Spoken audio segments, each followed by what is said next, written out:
সংবিধানের ১১৬ অনুচ্ছেদ পুনর্বহাল করে অধস্তন আদালতের বিচারকদের নিয়ন্ত্রণ ও শৃঙ্খলা বিধানের ক্ষমতা সুপ্রিম কোর্টের কাছে ফিরিয়ে দিয়ে রায় দিয়েছে হাইকোর্ট। আজ বিচারপতি আহমেদ সোহেল এবং দেবাশিস রায়চৌধুরী হাইকোর্ট বেঞ্চ এই রায় দেন। ৩ মাসের মধ্যে বিচার বিভাগের জন্য পৃথক সচিবালয় গঠন করতেও নির্দেশ দেয় হাইকোর্ট। তামজিদ সুমনের রিপোর্ট।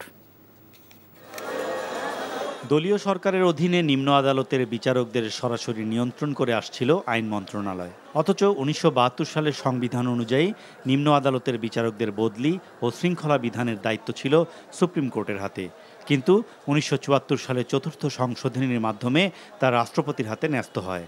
আর ৫ম সংশোধনীতে তা রাষ্ট্রপতির অধীনে সংসদের কাছে ন্যস্ত করা হয়েছিল।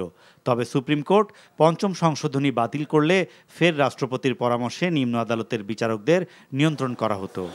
শেখ হাসিনা পালিয়ে যাওয়ার পর ২৫ আগস্ট সংবিধানের ১১৬ অনুচ্ছেদ চ্যালেঞ্জ করে রিট করা হয়, যার শুনানি শেষে চূড়ান্ত রায়ে সংবিধানের ১১৬ অনুচ্ছেদ পুনর্বহাল করল হাইকোর্ট। যে সরকার যখন ক্ষমতায় আসে তখনই নিম্ন আদালতকে প্রভাবিত করতে চায়। কে পছন্দের কে অপছন্দের এই সকল দুষ্ট চক্রের অবসান হবে। একই সাথে আমাদের অধস্তন বিচার বিভাগের অফিসারদের যে ইন্টেলেকচুয়াল ক্যাপাসিটি আছে, এই ইন্টেলেকচুয়াল ক্যাপাসিটি ব্যবহার করে তারা সকল আইনের ব্যাখ্যা দিতে পারবে। আজকের এই রায়ের মাধ্যমে উপযুক্ত কর্তৃপক্ষের হাতে আর কোনো নাটাই থাকলো না। নাটাই পরিপূর্ণভাবে সুপ্রিম কোর্টের উপর ন্যস্ত থাকলো। এক্সিকিউটিভ বা শাসন বিভাগ আর ছড়ি ঘোরাতে পারবেন না।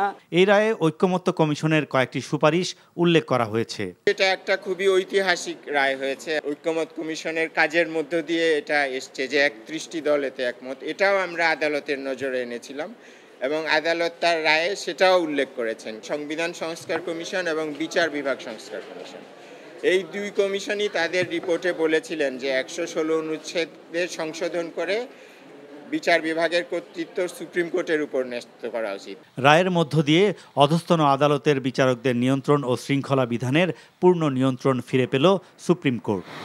Tamjid Suman, NTV news, Dhaka. Bundle থাকলে প্রতি সেনমানিতে টাকা বাঁচবে। বিকাশ সেনমানি বান্ডেল কিনে জিতুন প্রতি লেনদেনে।